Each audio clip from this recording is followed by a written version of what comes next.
მოდი სანამ ფილოსოფიას წავიკითხავ პირველ რიგში, ახლა მოგვიახლოვდა ნათლისღების დღესასწაული და დღესასწაულის განრიგს გეტყვით, როგორ იქნება. პარასკევს იქნება დილით 9 საათზე სამეუფო ჟამნობა, დიდი ჟამნობა, ეს ქრისტეშობის დღესასწაულს წინ უძღვის ხოლმე და ასევე ნათლისღების წინადღით არის ხოლმე. ოღონდ რადგან წინადღე არის შაბათი, შაბათს არ ხდება, შაბათს და კვირას არ არის ხოლმე ესე დიდი ჟამნობა, ამიტომ გადატანილია პარასკევს. პარასკევს დილით იქნება დიდი ჟამნობა, სადღაც საათ ნახევარი გრძელდება ხოლმე დაახლოებით. პარასკევს საღამოს შეოლებისას ლოცვა იქნება, შაბათს წირვა იქნება და წირვის შემდგომ იქნება წყალკურთხევა წესით. საერთოდ იყო ხოლმე 18 იანვარი, ანუ იგი 5 იანვარი, სინამდვილეში ეს არის 5 იანვარი. 6 იანვარი არის ნათლისღება, ძველი სტილით, რაც არის. თორე დრო რო გავა ეს 19 იანვარი 20 იანვრით შეიძლება, მერე ნათლისღება 20 იანვარს იქნება, ესე იგი. გრიგორიანული კალენდრით ეგრე იქნება, იულიუსის კალენდრით ეს ყოველთვის 6 იანვარი. და ნათლისღების წინადღე იყო ხოლმე წყალკურთხევის დღე. ნათლისღების წინადღე ყოველთვის არის მართვა. ქრისტეშობიდან ნათლისღებამდე, ანუ უფრო კი 18-მდე ყოველთვის ხსნილია, ოთხშაბათი პარასკევი მართვა არ არის, მაგრამ 18-ში არის ყოველთვის მართვა. ესე იგი, ჩვეულებრივად წირვა იქნება, წირვის შემდეგ წყალკურთხევა იქნება და ნათლისღების ღვთისმსახურება კი იქნება ღამით. შაბათს ღამით 9 საათზე დავიწყებთ ღვთისმსახურებას და ამასაც შემდგომ მოეძნება უკვე წყალკურთხევა. ახლა ეს უშუალოდ ნათლისღებასთან დაკავშირებით მინდოდა რომ ჩვენ წამსის შესახებ გვესაუბრა, ესე იგი. აი, როდესაც ადამიანი ინათლება და ჩვენ ვიცით რომ ნათლობა არის კარი ეკლესიის, ამით შედის ადამიანი ეკლესიის წიაღში, ხო, როდესაც ის ინათლება. და სანამ მოინათლება, ძველად ასე იყო, რომ კატეხიზატორული სკოლები არსებობდა, ესე იგი ადამიანებს შე ასწავლიდნენ წმენას და მერე კათაკნევლად დაადგენდნენ და მერე ინათლებოდნენ. დღეს ახლა ჩვენ ყველას ნათლავთ, რა თქმა უნდა, მაგრამ ჩვენ უნდა ვიცოდეთ რა გვწამს, ესე იგი. როდესაც ადამიანი მოდის მოსანათლად, იქ სარწმუნოების სიმბოლო, ანუ წამსი უნდა წარმოთქვას. ხო, ესეა. ახლა წარმოთქვა მარტო ეს დაზეპირება კი არ არის აქ თავარი. არამედ ის რომ რაღაცნაირად ერკვეოდეს რას წამს, ესე იგი. ან ნათლიათ რომ დგება ერკვეოდეს რას წამს, აი რა შეიძლება სულ სხვაგვარად წამს, ან შეიძლება საერთოდ არ წამს. ადამიანმა უნდა იცოდეს მართლმადიდებლური სარწმუნოება, რას ასწავლის. ამიტომაც ახლა ეს წამსში არის ეს ყველაფერი თავმოყრილი, რა თქმა უნდა ძალიან მოკლედ და შეკუმშულად, მაგრამ ეს არის ის საფუძველი, აი რა, საიდანაც მომდინარეობს მერე უკვე თითოეული ჩვენთაგანის წმენა, ესე იგი, აი როგორ უნდა სწამდეს ადამიანს თავისი ღმერთი.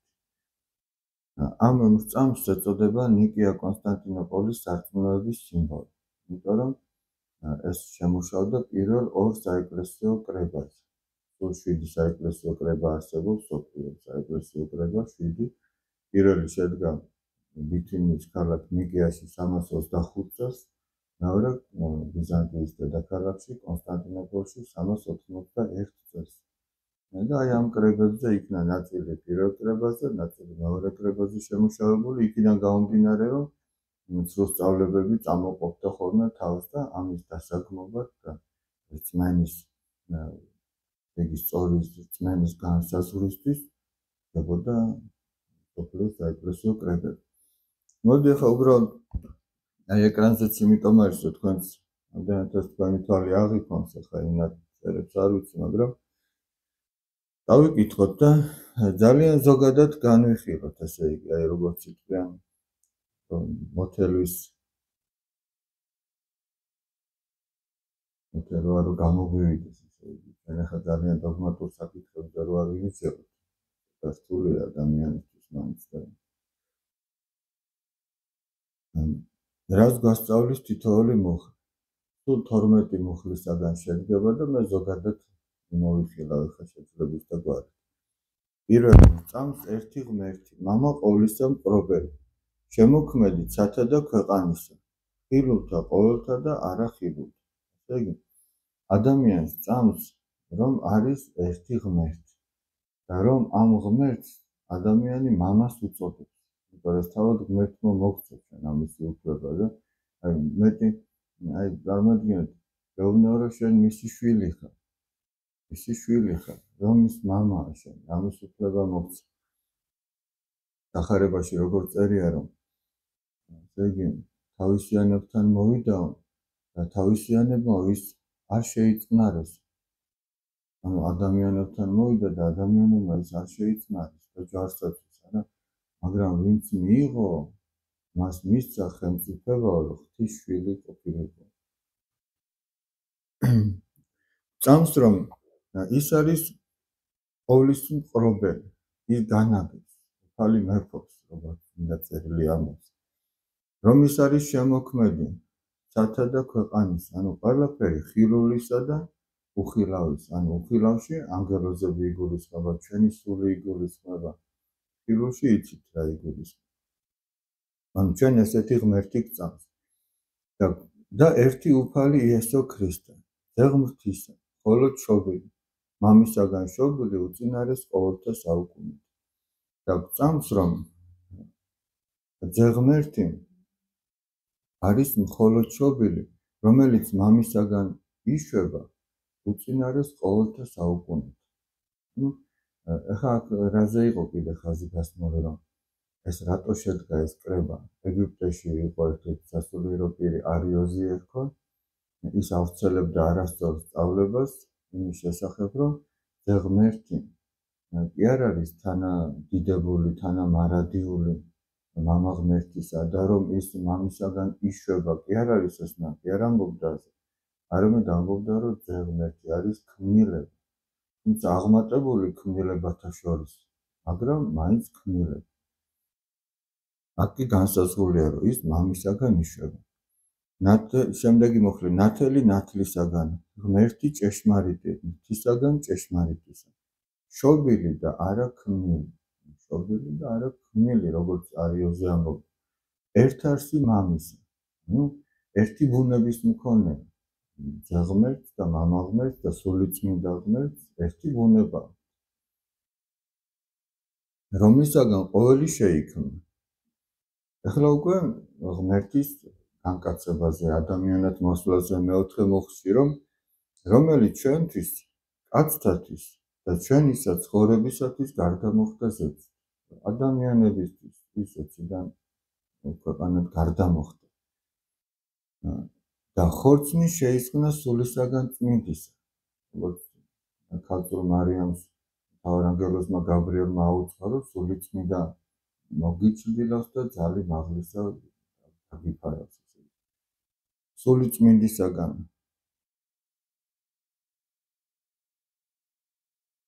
სულისაგან წმინდისა და მარიამისაგან ქალწულისა და განკაცნა ესე სული წმინდისაგან იყო და ხორციელად ქალწული მარიამისაგან იშვა და ჯვარს ეცა ჩვენთვის პონტოელისა პილატესზე და ივნო და დაეფა ანუ ჩვენ ამით რას ვამბობთ რომ წამს რომ იესო ქრისტე არის ღმერთი რომელიც ადამიანად მოვიდა ჩვენს გადასარჩენად და რომ ის ჩვენთვის ჯვარს ეცა პონტოელი პილატეს დროს პონტოელი პილატე იყო პროკურატორი რომისაგან გამოგზავნილი იუდეას თავისი მეფე წავდა მაგრამ რადგან დაპყრობილი იყო რომაელების მიერ პილატე იყო მმართველად გამოგზავნილი და სხვათა შორის ცნობილია რომ პილატე და ჰეროდე ამის გამო ერთმანეთს ვერ იტანდნენ ტრობდნენ ერთმანეთს და სად დამეგობრდნენ ქრისტეს ჯვარცმის საქმეში იქ დამეგობრდნენ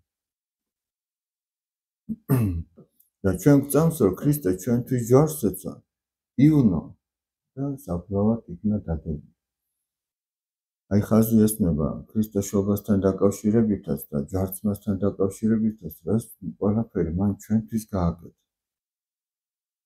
და აღსდგა მესამესა დღესა მსგავსად წერილის. ანუ როგორც დაწერილი იყო, როგორც ნაწინასწარმეტყველები იყო, მაგას ნიშნავს მსგავსად წერილის, მსგავსად დაწერილის. ის მესამე დღეს მკვდრეთით აღდგა. და ამაღლდა ზეცად და მჯდომარე არის მარჯვენით მამისა. თქვენ იცით, რომ იესო ქრისტე აღდგომიდან 40 დღის განმავლობაში თავის მოწაფეებს ეცხადებოდა, ასწავლიდა სასუფეველის შესახებ, ასწავლიდა მიწაზე ეკლესიის მოწყობის შესახებ. და მე-40 დღეს ბოლო დარიგებები მისცა და ზეცად ამაღლდა. აი ლუკას სახარება სწორედ ამით მთავრდება, რომ უფალი ზეცად ამაღლდა. და საქმე მოციქულთა სწორედ ამით იწყება, რომ მოციქულები უყურებენ ზეცად ამაღლებულ უფალს. და აი ანგელოზები ეტყვიან, გამოაცხადებიან ადამიანების სახით და ეტყვიან, რატო უყურებთ? ასევე ზეცად ახმოვანს, ისე როგორც ამაღლდა, ისე დაბრუნდება ზეციდან. ანუ ასწავლა, რომ იქნება მეორედ მოსვლა, ასე დაბრუნდება, როგორც ზეცად ახმოვანს უყურებთ. და მე-40 დღეს უფალი ზეცად ამაღლდა და დაჯდა მარჯვენით მამის. აი ეს წამს, ეს არის ჩვენი რწმენა. და კვალად მომავალ არს დიდებით განსჯათ ცხოველთა და მკვდართა. და ჩვენ გვწამს, რომ ის კვლავ დაბრუნდება. ოღონდ დაბრუნდება არა ისე, როგორც პირველი შობა იყო გამოქვაბულში, სადღაც პატარა ქალაქთან, ბეთლემთან ახლოს ცხოველთა ბაგაში, როგორც მიაწვინეს მაცხოვარი. ეგ დაიმდაბლა თავი უფალმა და ესე მოვიდა, მაგრამ მეორედ მოსვლა მისი იქნება დიდებით, ანგელოზებთან ერთად. და პირველად რომ მოვიდა, იმიტომ მოვიდა, რომ ჩვენთვის ნებულიყო, ჯვარცმულიყო, ჩვენ გადავერჩინოთ და მეორედ მოვა უკვე ჩვენს განსასჯელად. განსჯათ ცხოველთა და მკვდართა. ცხოველი ძველ ქართულად ცოცხალს ნიშნავს, ანუ ცოცხალთა და მკვდართა განსასჯელად. ახლა ამ ცოცხალში და მკვდარში რა ვინ იგულისხმებიან?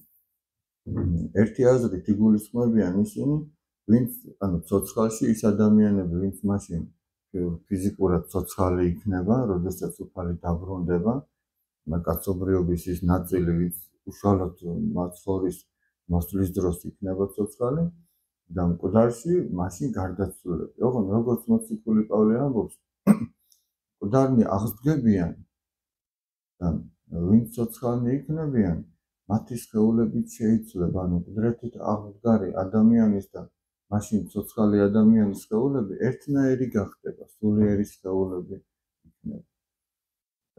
ესენი ყველანი ერთად შეეგებებიან უფალს და მათი განსჯა იქნება. მეორე გაგებით რა არის? მეორე გაგებით არის, რომ ვინც სულიერად ცოცხალია და ვინც სულიერად მკვდარია. ანუ ერთი გაგება ხორციელი გაგებაა, რომ ვინც მაშინ ხორციელად ცოცხალი იქნება და ხორციელად გარდაცვალება. მაგრამ მეორე სულიერია, ხორციელად მკვდარი, სულიერად მკვდარი და სულიერად ცოცხალი. და სახარება სხვაგანაც ამბობს, არაერთგან, რომ ადამიანი შეიძლება ხორციელად ცოცხალი იყოს, მაგრამ სულიერად მკვდარი იყოს. აი მაგალითად უძღებიშვილის იგავში ძალიან კარგად ჩანს. უძღებიშვილი როდესაც სოდავს, მამა ამბობს, რომ ისო მკვდარი არის, მაგრამ როდესაც ნანობს და მოდის სინამდვილედ, მამამ თქვა, რომ მკვდარი იყო და გაცოცხლდა. ესე იგი, როგორც ჩვენი სხეული კვდება სულის გარეშე, ისევე ჩვენი სული კვდება ღვთის მადლის გარეშე. და ღვთის მადლი ადამიანს განეშორება, როდესაც ცოდავს და არ ნანობს. არა მაშინ, როდესაც ცოდავს. იმიტომ რომ ცოდვით ყველანი ცოდვილები ვართ, მაგრამ როდესაც ცოდავს და არ ნანობს. თუ ადამიანი ნანობს, მაშინ ღვთის მადლი არ განეშორება. პირიქით, როდესაც ნანობდა, მამამ ჩააცვა სამოსელი პირველი. არა, ეს სამოსელი პირველი რა არის? ადამიანსა და ევას ემოსათ ეს სამოსელი პირველი და ცოდვამ განძარცვა ეს სამოსელი პირველი და მათ აღმოაჩინეს, რომ ისინი შიშვლები იყო. ისინი ხო არ ნანობენ ერთმანეთს აბრალებს. როდესაც ადამიანი ინათლება, ნიშნად იმისა, რომ მას ღვთისგან მიენიჭება ეს სამოსელი პირველი, ხილული სახით ადამიანს თეთრ კვართს აცვამს. ეს განასახიერებს ადამიანის სულის სისპეტაკეს. მას მიეტევება ყველა ცოდვა, ადამიანის ცოდვა და თუ პირადი ცოდვებიც აქვს ახლა. ინათლება ზოგი 40 წლის თუ 50 წლის თუ 15 წლის ნებისმიერ თავისი პირადი ცოდვა ხო აქვს.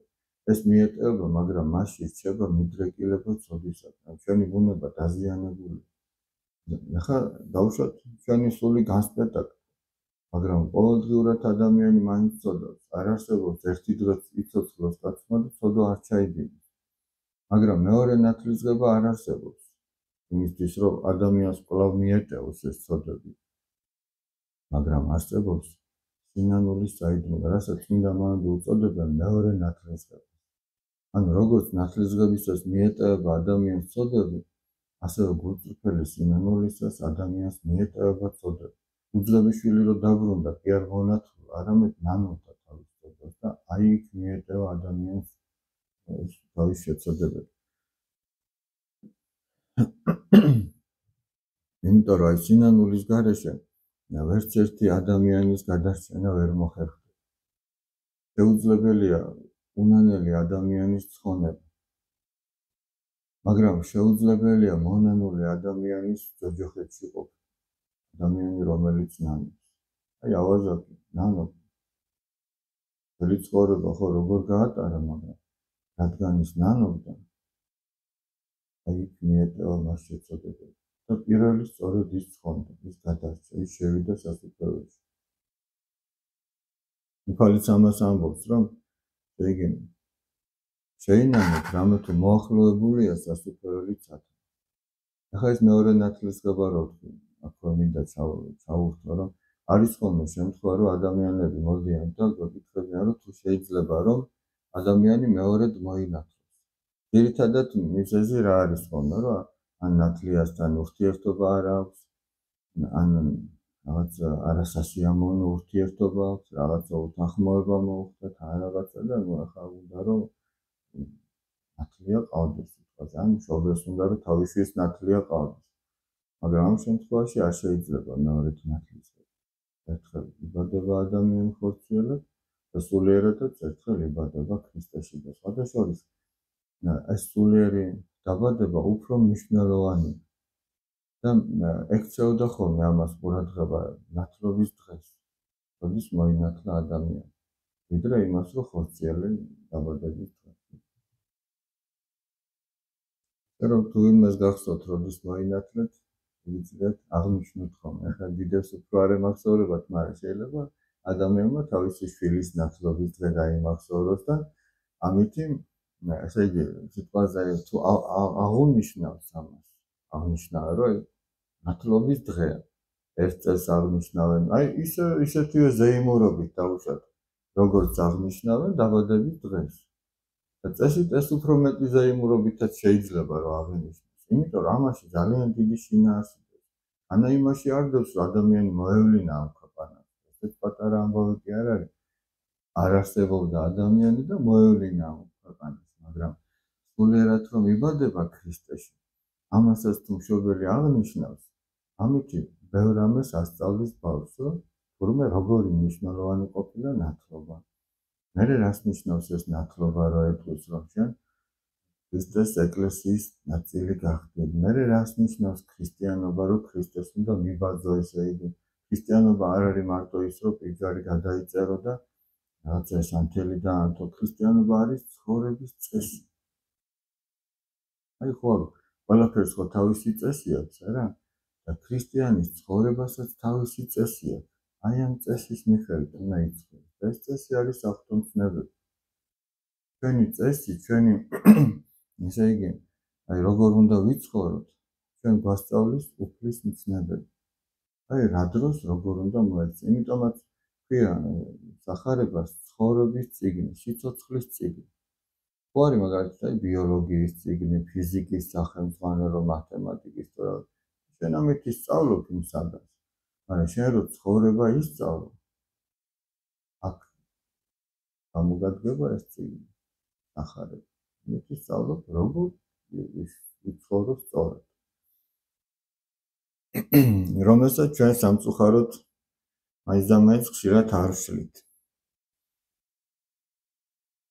და სული წმინდა უფალი და ცხოველს ყოფილი, რომელი მამისაგან გამოვას. ძეზე თუ იყო ნათქვამი, რომ მამისაგან იშვება, აქ ნათქვამი, რომ მამისაგან გამოვას. მამისათანა და ძისათანა თაყვანისიცემების და იდიდების. ანუ მამასთან ერთად და ძესთან ერთად თაყვანისიცემება და იდიდება. ის თანაბრად თაყვანისაცემელია და თანაბრად სადიდებელია ჩვენგან.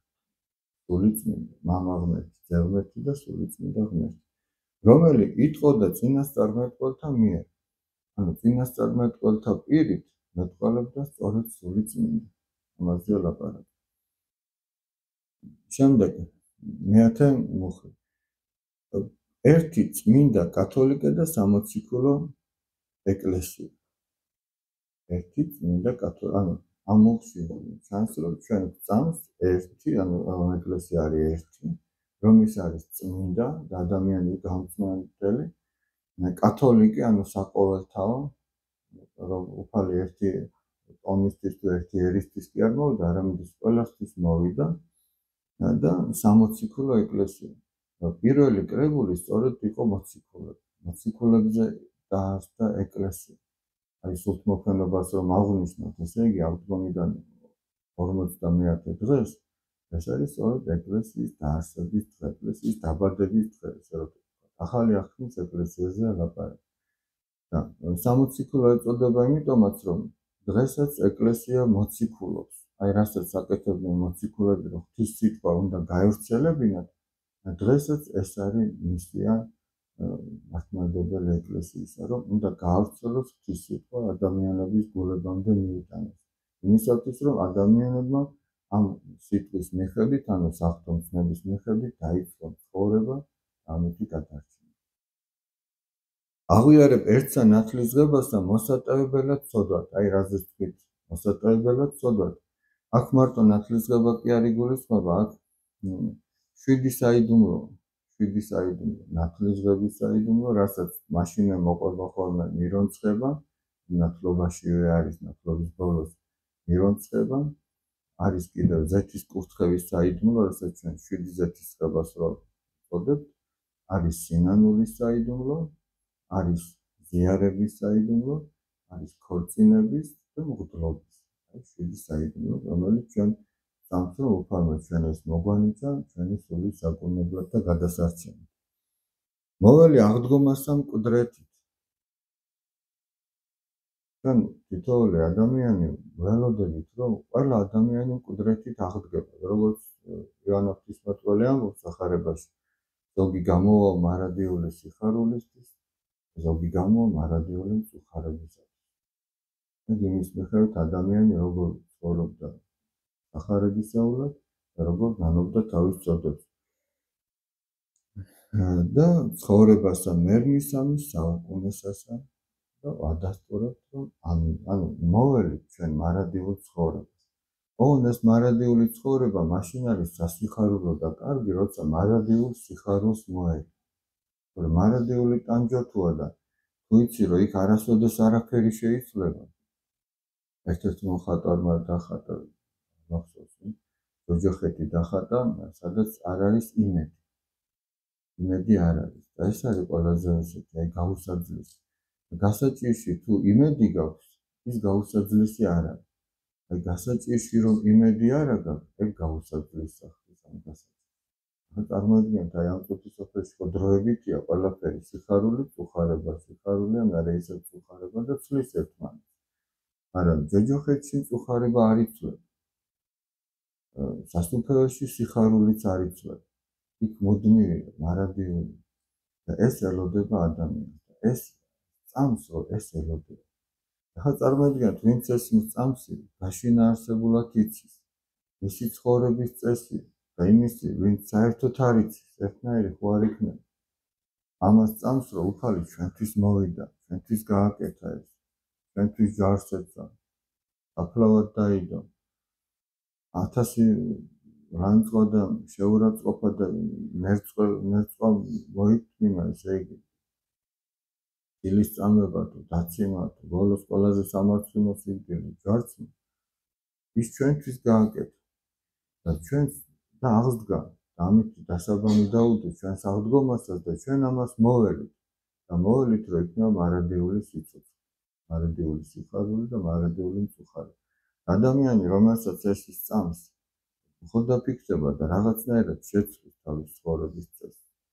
თუ კიდევ ერთხელ ხასულს თუ სწამს თუ არ სწამს არის ამის ორი სიტყვას, ორი შეკითხვა უბრალოდ. პატარებს როგორ უნდა ვასწავლოთ, რომ პატიება და სიკეთე აუცილებელია. ვეუბნები, რომ თუ სიკეთეს გააკეთებ, კარგად მოიქცევი, უფალი საჩუქრებს გამოგიგზავნის მეთქი. რამდენად სწორი მიდგომა 4 წლის ბავშვთან. რაღაცა მომენტში შეიძლება სწორიც იყოს. ამას თავის საფეხურები აქვს. მაგრამ საბოლოო ჯამში რომ მარტო იმის და პატიობდეს რომ საჩუქრებს გაუგზავნიან, ეს ბოლომდე არ იქნება. თუმცა რაღაცა ეტაპზე შეიძლება ეს სადღაც გამოდგეს. ანუ ნახეთ როგორი ამბავი. რწმენის საფეხურები. სადღაც ჩვენ შეიძლება უფალი ჩვენ ესე გვეუბნება. თუ არ აპატიებ, მაშინ შენც არ გეპატიება. თუ აპატიებ, შენც გეპატიება. თუ რაღაც სოდვას ჩაიდენ, შეიძლება შენც რაღაცა დაგემართოს, ესეთი, გაშინდეს. და თუ სიკეთეს ჩაიდენ, შეიძლება შენს სიკეთე მოგივიდეს. მაგრამ ეს საფეხურებია და საბოლოო ჯამში იქამდე უნდა მივიდეს ადამიანი. სიკეთეს აკეთებდეს არა იმის შიშით, რომ მე ცუდი რამე არ მომივიდეს, ან იმის იმედად, რომ მე კარგი მომივიდეს, არამედ ამ სიკეთის სიყვარულის გამო. თავად ეს სიკეთეა კარგი და ამიტომ აკეთებ. არც რაღაცის შიშით, არც რაღაცა მოტივაციით, რომ მე ამის სანაცვლოდ რაღაცა მომივა, არამედ იმიტომ, რომ ეს თავად ეს არის კარგი. ეს საბოლოო ჯამში ალბათ აქამდე უნდა მივიდეს. არ ვიცი რა დავარქვა ამ მდგომარეობას, მაგრამ აი რაღაცის გაკეთება რომ მინდა, ვინ საქმე იყოს, ვერ ვაკეთებ, რადგან ფიქრები მაქვს რაღაცნაირად. თუ გავაკეთებ, ამ პარტავნებაში ვარ, არ ვიცი, ასე მგონია რაღაც გადაკვირდებული მყავს, რომ არაფერი გავაკეთო და თითქოს ისე მოდის ფიქრები, ღმერთი მიშლიდეს თუნდაც დალაგებას. ეს ბოროტის ფიქრებია? ესე იგი, არაფრის კეთება არ არის სწორი. უნდა გააკეთოს ადამიანი. უნდა ილოცოს, ღმერთს მიენდოს, რაღაცა გამოვა, რაღაც არ გამოვა, რაღაც შეეშლება. მაგრამ შეცდომის შიშით არაფრის კეთება არ არის კარგი. ზოგჯერ ღმერთი შეიძლება მართლაც გვიშლის ხეს, იმიტომ რომ ჩვენ გონია რაღაცა კარგია და სინამდვილეში ის კარგი არ იყოს. თუმცა თუ რამე კარგია, შეიძლება თავად საქმე კარგია, მაგრამ ჩვენ რომ გავაკეთოთ ის საქმე, შეიძლება იმან ჩვენ დაგვაზიანოს. თუ ეს ამპარტანულად თუ იმ საქმე მე უნდა დამღუპოს, მე გავაკეთებ და არ იქამე სული დავიღუპო ამპარტანები. შეიძლება იქ ხელი შეგვეშალოს და არ გამოვიდეს. თუმცა წმინდა პაისი ათონელი ასეთაც ამბობს, რომ აი ახალგაზრდასთვისო ეს ამპარტავნებაო ცოტა ეს კარგიც კი არის. აი რა კუთხით ამბობს, რა შედარება რო გავაკეთოთ, ესე იგი აი მანქანა რო არ იქოქება. აფუძებული რო აქვს და მეტად სიცივეში რო უნდა მიაწე და რო უნდა დაიქოქოსნე, ხო არის? ნუ ეს ამპარტავნება ცოტა აწובה ადამიანს რაღაც სიამაყის გამო აკეთებს. მაგრამ საბოლოო ჯამში თუ ბოლომდე ისე დარჩა კაცი რომ ვიღაცა რო ტას უკრავდა, ამიტომ აკეთებდა და ბოლომდე ესე დარჩა რომ мотивация ეს აქვს რომ ქების გამო აკეთებს. ეგ უკვე არასწორი. აი ჩვენ აი რა არის ასეთი მიდგომა რომ უნდა შეაქო რომ ადამიანმა მე მაინდომას რაღაცის გაკეთება. თუმცა ყოველთვის ეგ არ გამოვა. აი დასაწყისისთვის რაღაცა შეიძლება, მაგრამ мотивация ყოველთვის ის კონდეს კაცს რომ მე იმიტომ ვაკეთებ რომ უნდა შემაქონ, ეგ უკვე არასწორი.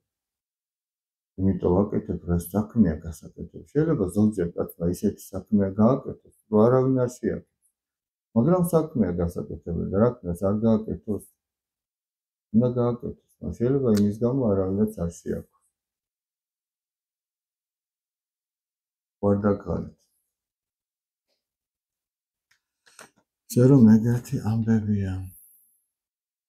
მე ხლა რატო ვთქვი თავში რომ თუ ადამიანს შეკითხვები არ აქვს, ესე იგი ან ყველაფერი იცის, რაც სრულიად გამორიცხულია და ან არაფერს არ აკეთებს. ეგ უფრო შესაძლებელია და რა დავუშვათ ახლა ჩვენ სახლი უნდა ავაშენოთ. შეკითხვები ხო გაგიცნდება, როგორ ჯობია, ასე ჯობია, ისე ჯობია. ვიღაცა უფრო გამოცდილი იცი, აბა იმას ხო არ გითხო. თქვენ ახლა მანდილოსნები რაღაცას ვაკეთებთ, აი საჭმელის გაკეთება რო დაიბადეთ, თან ხო არ დაგხვათ, არა? ხო შეეკითხები, აბა ესე ჯობია, ისე შენ როგორ გაგიკეთებია თუ ასე. შეკითხვები გაჩნდება, რასაც არ უნდა აკეთებდა, გაჩნდება იმ სფეროში შეკითხვა. ადამიანი თუ სულიერად ცდილობს იცხოვროს, მას შეკითხვები უნდა გაუჩნდეს. თუ შეკითხვები არ უჩნდება, ორიდან ერთი. ან ყველაფერი იცის, რაც როგორც თქვით უკვე გამორიცხულია, ან არაფერი არ აინტერესებს. რატო არ აინტერესებს? იმიტომ რომ არ მიდის ამ გზაზე. ახლა მაგალითად, აი, ჩვენ რო გითხრა, რომ სადღაც უნდა წავიდეთ. გზა არ ვიცით. არა ვართ ნამყოფი არასდროს და ჩვენ სასუფეველში რომელიმე ნამყოფი ვართ. მაგრამ იქით მივდივართ. და ამ გზაზე, ესე იგი, ვინც უფრო წინ არის, სიტყვაზე, აი, ის გულისხმობს, წმინდა მამათა ნაწერებია, ხო? მათ გაიარეს რაღაცა და თავისი გამოცდილება დაგვიტოვეს. და თუ ადამიანი ამ გზაზე მიდის, ის იმ ნაწერებს დაეშურება, რომ რას ამბობენ ესენი შურის შესახებ, როგორ არის დაუშვათ, მოწყალების თუ მიტევების თუ ასე შემდეგ. აი მთაში დაუშვათ, ახლა ეგ ორი ჯარზე არ არის ადამიანი ნამბობი. რომ მიდიოდეს, ხო დაინტერესდება, რომელი ბილიკი უფრო იოლად და კარგად მიიღოს. და როდის არ დაინტერესდება, როცა იმ გზაზე არ მიდის. და თუ მიდის, დაინტერესდება. დაუშვათ, ჩვენ რომ მივდიოდეთ და გზაჯვარედინზე აღმოჩნდეთ, სამი გზა მიდის. და გაგვახსენდეს, რომ ვიღაცა აქ უკვე არაერთხელ არის ნამყოფი. თუ შევიკითხებით, ხო დაურეკავთ, აი ეგ სამი გზა არის და საით წავიდეთ, გულად რო არ ვიაროთ, მე მივცილ და გირჩევს საით წავიდეთ. და როდის არ დაურეკავ, როცა იქ არ მიდიხარ. აი, ზოგჯერ არის, რომ ადამიანს ერიდება შეკითხვის დასმა. ასეც არ არის სწორი. და ამბობს, რომ ზოგჯერ ადამიანს იმიტომ ერიდება, რომ რაღაც აქაც სიამაყეურებია ხოლმე, რომ აი მე არ იფიქრა, რომ მე ეს როგორ არ ვიცი. ბავშვად, აი ვერ იკითხა 15 წლის გოგონამ, როგორ გააკეთო სასახლის კერძი. და იფიქრა, რომ უკვე 15 წლის ვარ და როგორ ვიკითხო, არ იტყვიან, რომ ამხელა გოგოა და არ იცისო. მაგრამ თუ არ იკითხა და არ ისწავლა, 16 წლისაც ხო გახდება. და მე ხო უფრო მოერიდება, რომ ვიკითხო. მე 17-ის, 18-ის და მე გათხოვდება. მივა ოჯახში და იქ უფრო ვერ იკითხავს. თუ დედას ვერ კითხა, დედამთილს კითხავს, ხო ვერ კითხავს. ხო და შეიძლება ისე მოხუცდეს, რომ ეს არ იცოდეს. თუმცა ეხლა არის საშუალება ჩაწეს ინტერნეტში და გაიგო. რა? რაღაც გამოსავალს იპოვს. სულ არაფერი არ იცოდა და გაპოვნინებს, როგორ გააკეთე.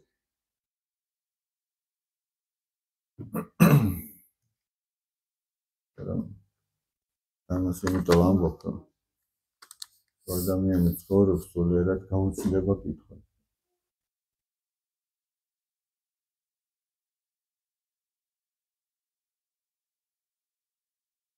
როგორ 2 იოანე? დიახ. მოციქულებს ზოგ შემთხვევაში 2 სახელი ქიათ. მაგალითად, ნათანაელი და ბართლომე ერთი და იგივე პიროვნებაზე ლაპარაკობენ. არის. არა, იუდა და იოანე არ არის ერთი და იგივე. იუდა და 2 იოანე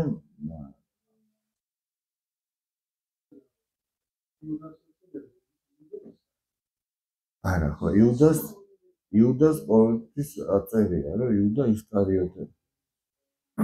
იუდა იაკობისი. არის, კი ბატონო. არის ორი სახელით არის ზოგიერთი მოხსენიებული. კი ბატონო, არის. ორი სახელი აქვს, თადეოზი, რომელს ეწოდა ლევეოსი. არის ესეთი. მაგალითად ზოგ სახარებაში საერთოდ არ წერია ბართლომე. აი როგორც თქვით უკვე იოანეს სახარება რო იწყება, ნათანაელზე როა საუბარი, ის ბართლომეზეა საუბარი. მაგალითად ზოგიერთი მოციქული მათე მახარებას არ ამბობს. ლევის ამბობს. ლევი ალფესი. ოს მათე მახარებაზეა ლაპარაკი. თუმცა ეს სახარებები ერთმანეთს ავსებს. ეს ერთი მთლიანი სახარებაა. 4 ადამიანის მიერ აღწერილი. ერთი მთლიანი სახარება. სხვადასხვა დროს და სხვადასხვა ადგილზე დაწერილი, მაგრამ ეს ერთი მთლიანობა. იმიტომ როგორც ნახეთ წაღარო ამბობს, სულიწმინდა, რომელიც იტყოდა წინასწარმეტყველთა მიერ. სულიწმინდამ დააწერინა მათესაც, მარკოსაც, ლუკასაც და იოანესაც. იმიტომ რომ ის თან ეთანხმება ერთმანეთს და თან ერთმანეთს ავსებს. მით უმეტეს პირველი 3 სახარება, მათეს, მარკოზის და ლუკას, იმიტომ რომ ესენი თითქოს ერთნაირად მიუყვებიან მაცხოვრის ხორციელად შობას და მის მოღვაწეობას. იოანეს სახარება ეს უფრო სულიერი კუთხიდან არის, მისი ზეციურ წარმოშობაზე ლაპარაკობს თავიდან რო იწყება, რომ პირველიდან იყო სიტყვა და სიტყვა იგი იყო ღვთისათან და ღმერთი იყო სიტყვა იგი. მათე, მარკოზი და ლუკა უფრო მათე და ლუკა, იმიტომ მარკოს არ აქვს გენეალოგიის შობის შესახებ არ საუბრობს, უფრო ხორციელად რომ ბეთლემში მოხდა ეს და რომელი იმპერატორის დროს იყო, რომელი მეფის დროს იყო და რა მოვლენებს უკავშირდება.